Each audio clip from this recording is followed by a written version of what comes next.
Welcome बच्चों। आज हम लोग जिस महत्वपूर्ण विषय के बारे में चर्चा करेंगे वह है कैंटन व्यापार प्रथा या कैंटन व्यापार प्रणाली क्या थी। इस प्रश्न को अन्य रूपों में भी पूछा जा सकता है कि कैंटन व्यापार की क्या विशेषताएं थी और इसके पतन के क्या कारण थे। अर्थात प्रश्न कुछ भी या किसी भी रूप में पूछा जाए, हम लोग उसके उत्तर को विस्तृत रूप में देख लेते हैं ताकि उत्तर को लिखते समय हम लोगों को किसी भी प्रकार की असुविधा न हो। तो चलिए हम लोग इसके वर्णन को यानी कैंटन व्यापार प्रणाली या कैंटन व्यापार प्रथा क्या थी इसको हम लोग अच्छी तरह से देख लेते हैं। जब यह प्रश्न आए कि कैंटन व्यापार प्रथा या कैंटन व्यापार प्रणाली क्या थी, तो सबसे पहले हम लोगों को एक वर्ड समझना होगा, अर्थात कैंटन माने कैंटन क्या था। तो हम लोग ध्यान रखेंगे कि कैंटन एक बंदरगाह था और ये बंदरगाह कहाँ था, तो ये बंदरगाह हमारे पड़ोसी देश चीन में था। यानी कि चीन में हम लोग देख रहे हैं, चीन के दक्षिण में कैंटन एक बंदरगाह था और ये बंदरगाह यानी कि कैंटन का एक ऐतिहासिक महत्व भी यह है कि कैंटन में 3 नदियां आकर आपस में मिलती थी। उसमें है तुंगकियांग, पीकियांग और एक है सूकियांग। इसलिए 3 नदियां जब यहाँ पर आकर मिलती थी तो यहाँ पर एक उपजाऊ डेल्टा का निर्माण होता था और साथ ही साथ यहाँ पर एक बंदरगाह भी था जहाँ से चीन वासी जो थे वो दूसरे देशों के साथ व्यापार करते थे। तो ये एक प्रश्न याद रखना होगा। तो इस प्रश्न को लिखने के पहले हम लोग को चीन के बारे में कुछ जानना होगा। तो चीन के बारे में हम लोग को क्या जानना होगा, तो चीन के बारे में हम लोग को ये जानना होगा कि चीनवासी अपने देश को स्वर्ग की भूमि मानते थे और यहाँ के राजा को स्वर्ग की संतान मानते थे, मतलब ईश्वर की संतान मानते थे। और चीनवासियों को लगता था कि उनकी सभ्यता, उनकी संस्कृति, उनका बुद्धि, उनका विवेक, उनका वाणिज्य, उनका व्यापार सब कुछ दूसरे देशों की तुलना में सर्वश्रेष्ठ है। अर्थात वो अपने आप में सर्वश्रेष्ठ है और उन्हें दूसरे देशों से कुछ सीखने की आवश्यकता नहीं है। वहीं दूसरे देश के निवासियों को या यूरोपियों को बोला जाए, वो लोग बर्बर, असभ्य इत्यादि मानते थे और उनको ऐसा लगता था कि उनसे किसी भी प्रकार का संबंध स्थापित करने की आवश्यकता उन लोगों को नहीं है। ये एक महत्वपूर्ण विषय याद रखना है। दूसरा ये याद रखना है कि पूरा जो चीन प्राचीन काल में था उसकी आर्थिक व्यवस्था कृषि पर आधारित थी, यानी 90% लोग कृषि पर ही आधारित थे। कृषि पर आधारित इसलिए थे क्योंकि व्यापार और वाणिज्य जो था वो बहुत कम होता था, क्योंकि वो लोग दूसरे देशों से संबंध रखना ही नहीं चाहते थे और अपने एकदम कटे या विच्छिन्न रहते थे और दूसरे देशों के साथ संपर्क स्थापित करना नहीं चाहते थे। तो चीन के इतिहास को अगर हम लोग देखते हैं तो 7वीं शताब्दी में तांग वंश में भी हम लोग देखते हैं कि कैंटन बंदरगाह से काफी व्यापार होता था और ये व्यापार जो होता था वो अरब देशों के साथ होता था और फारस के पास जो आसपास के देश थे उन देशों के साथ व्यापार होता था। आगे चलकर हम लोग देखते हैं कि 11वीं शताब्दी में जब हम लोग देख रहे हैं कि मिंग वंश का शासन आ रहा है, तो उस समय भी हम लोग देख रहे हैं कि कैंटन बंदरगाह जो है वो अपनी एक महत्वपूर्ण भूमिका अदा कर रहा है। इसके अतिरिक्त 16वीं शताब्दी में हम लोग देख रहे हैं कि यूरोपीय देश चीन के साथ व्यापार करने के लिए आते हैं। तो उस समय हम लोग देख रहे हैं कि कौन सा वंश है, तो उस समय मिंग वंश है। तो सबसे पहले कौन आते हैं, पुर्तगाली आते हैं। तो पुर्तगाली जब आते हैं तो पुर्तगालियों की तरफ से मिंग वंश के शासक को बहुत सारा नजराना दिया जाता है और नजराना देकर चीन के राजा को प्रसन्न कर दिया जाता है।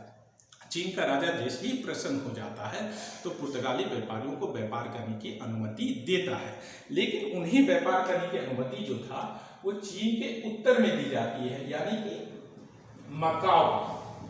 मकाओ बंदरगाह और इसके अतिरिक्त 2-3 और बंदरगाहों में भी उनको व्यापार करने की अनुमति दी जाती है, लेकिन कैंटन बंदरगाह में उनको व्यापार करने की अनुमति नहीं दी जाती है।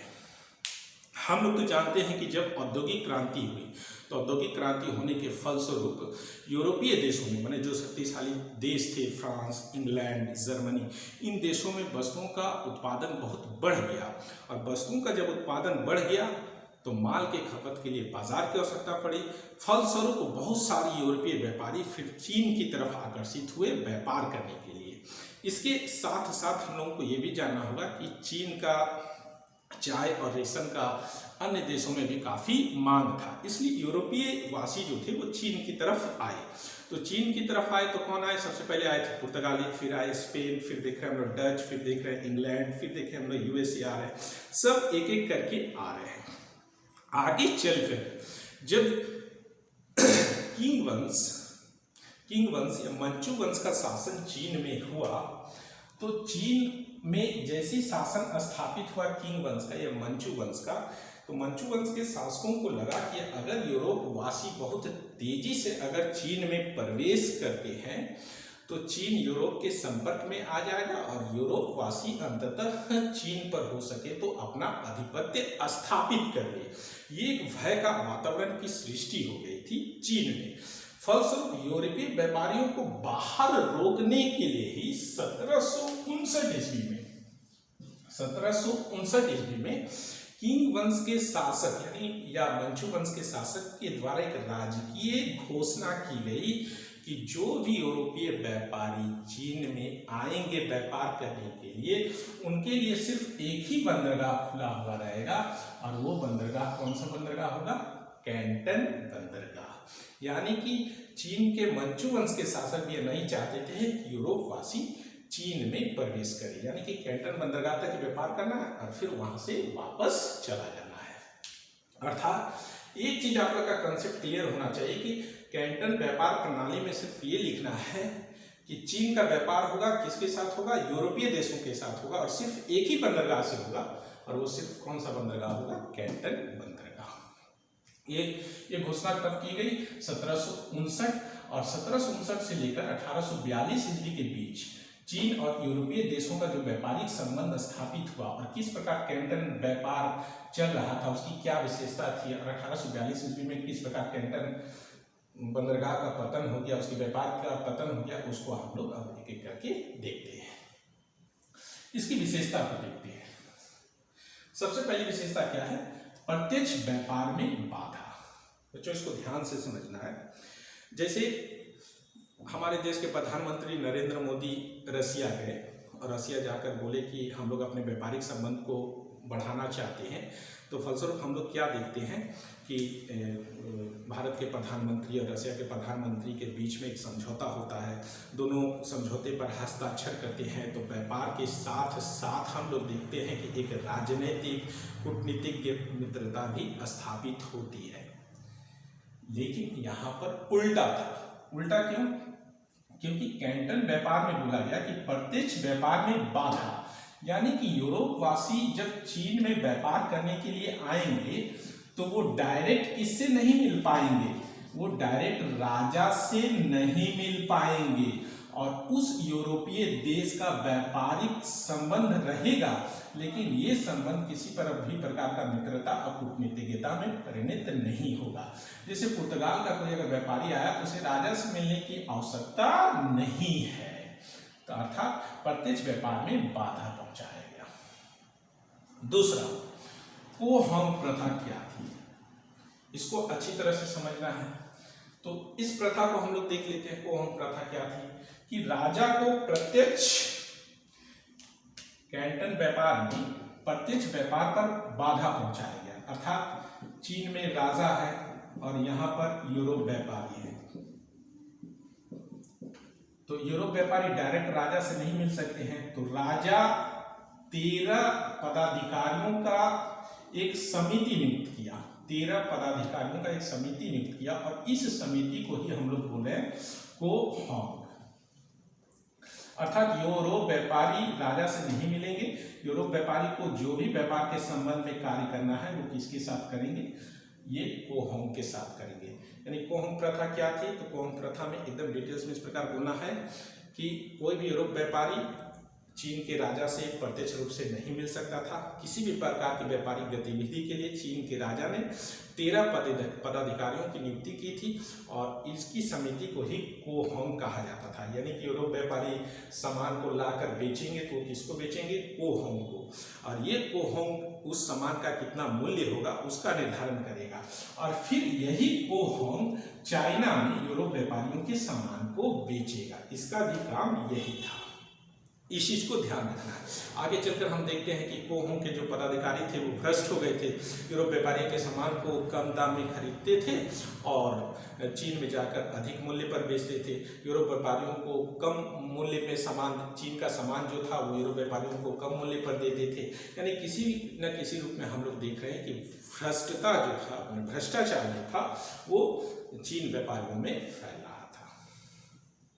आगे देख रहे हैं, यूरोप व्यापारियों को मूल शहर में प्रवेश करने के लिए बाधा था, यानी यूरोप व्यापारी मूल शहर में प्रवेश नहीं कर सकते थे। इसको ऐसे देखते हैं, मान लीजिए कि यूरोप व्यापारी आए कैंटन बंदरगाह में, तो यूरोप व्यापारी सिर्फ कैंटन बंदरगाह तक ही आ सकते थे और अपने सामानों को बेचेंगे और बेचने के बाद फिर वापस चले जाएंगे। कैंटन बंदरगाह में उनको नहीं रुकना, अपना सामान बेचना है या सामान खरीदना है और उसके बाद फिर उन्हें वापस चला जाना है। यानी कि चीन के जो शासक थे उन्होंने कैंटन बंदरगाह के बाहर में माने कि 13 फैक्ट्रियां, यानी कि यूरोप व्यापारियों के लिए रहने के लिए एक फैक्ट्रियों का निर्माण किया था। फैक्ट्री मतलब वस्तुओं का उत्पादन नहीं, कि वहां पर यूरोप व्यापारी आकर रहेंगे, अपने सामानों को रखेंगे और उसके बाद बेचेंगे या चीन से जो सामान खरीदना उसको खरीदेंगे, फिर वहां से वापस चले जाएंगे। अर्थात उनको कैंटन बंदरगाह में प्रवेश नहीं कर सकते था और चीन के अंदर भी नहीं आ सकते थे। चौथा, बंद दरवाजे की नीति। बंद दरवाजे की नीति क्या थी? तो ये जो पॉइंट है इसी से रिलेटेड है कि हम लोग क्या देखे हैं कि बंदरगाह के बाद जो चीन का शहर था वो चारों तरफ से दीवार से घिरा हुआ रहता था। यानी कि कोई बाहरी आदमी, कोई यूरोपीय व्यापारी या कोई राजदूत भी सहज रूप से चीन के अंदर प्रवेश नहीं कर सकता था। इसी को बोला जा रहा है बंद दरवाजे की नीति। इसके साथ यूरोपीय व्यापारी अपने साथ परिवार को नहीं रख सकते थे, अपने साथ किसी हथियार को नहीं रख सकते थे। इस तरह की कठोर एक प्रथा चली आ रही थी, जो कि कैंटन बंदरगाह की एक विशेषता थी। आगे देख रहे हैं कि चीन के राजा ने अपनी उद्घोषणा में यह स्पष्ट कर दिया था कि जो भी यूरोपीय व्यापारी इन सारे नियमों का पालन नहीं करते हैं, इन सारे नियमों का पालन मतलब कोहम प्रथा का पालन नहीं करते हैं, मूल शहर में जबरदस्ती अगर प्रवेश करते हैं, बंद दरवाजे की नीति का उल्लंघन करते हैं और चीन की सरकार के किसी भी नियम की अवमानना करते हैं, तो उनके साथ व्यापार और वाणिज्य को बंद करने की धमकी दी जाती थी। अर्थात इस तरह की कठोर नीति को हम लोग देख रहे हैं कैंटन बंदरगाह के अंतर्गत। यहाँ पर और एक बात होगी कि एक प्रथा थी जिसको हम लोग बोल रहे हैं काउटाओ प्रथा। काउटाओ प्रथा अर्थात इस प्रथा के अंतर्गत क्या था कि कोई भी अगर राजदूत भी आता है या कोई भी व्यापारी आता है चीन के शासक से मिलने के लिए, तो उसे पहले सिर झुकाकर अभिवादन करना पड़ता था। उसी को हम लोग बोल रहे हैं काउटाओ प्रथा। तो इस प्रथा से भी यूरोपवासी काफी असंतुष्ट थे। अर्थात इस प्रकार का जो प्रतिबंध यूरोपवासियों के लिए लगा था, इस प्रतिबंध से वो लोग काफी असंतुष्ट थे।